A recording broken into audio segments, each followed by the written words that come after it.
நாளைக்கு சொன்னாங்கன்னா என் பையனும் இன்றைக்கி திடீர்னு தாத்தா கோயிலுக்கு கிளம்பிட்டோம்.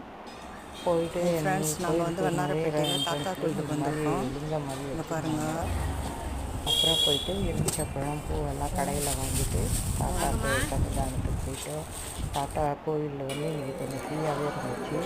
நேராக போனோம், தாத்தா முன்னாடி நின்று தாத்தாவை நல்லா தரிசனம் பண்ணோம். நாங்களே சாமி கும்பிட்டோம். அப்படியே வீடியோ எடுத்தோம். நீங்களும் பாருங்கள். தாத்தா வச்சு வச்சுக்கோங்க. தாத்தா கிட்ட வேண்டுமெல்லாம் நிச்சயம் நடக்கும். நான் வேண்டிட்டு அப்படியே சுற்றி வர இடத்துல தாத்தாவோட விக்கிரகம் வச்சுருந்தாங்க. அதே மாதிரி ஐயப்பனோட விக்கிரகமும் வச்சுருந்தாங்க. அப்படி பார்த்துட்டு கடையில் அன்னதானத்துக்கு லைனில் நின்று கடையில் இருந்தது.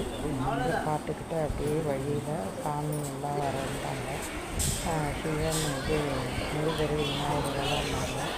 அப்படியே தரிசனம் பண்ணிட்டு லைனில் வந்துட்டு சாப்பாடு கொடுத்தாங்க. வாங்கி உட்காந்து சாப்பிட்டுட்டு நல்லபடியாக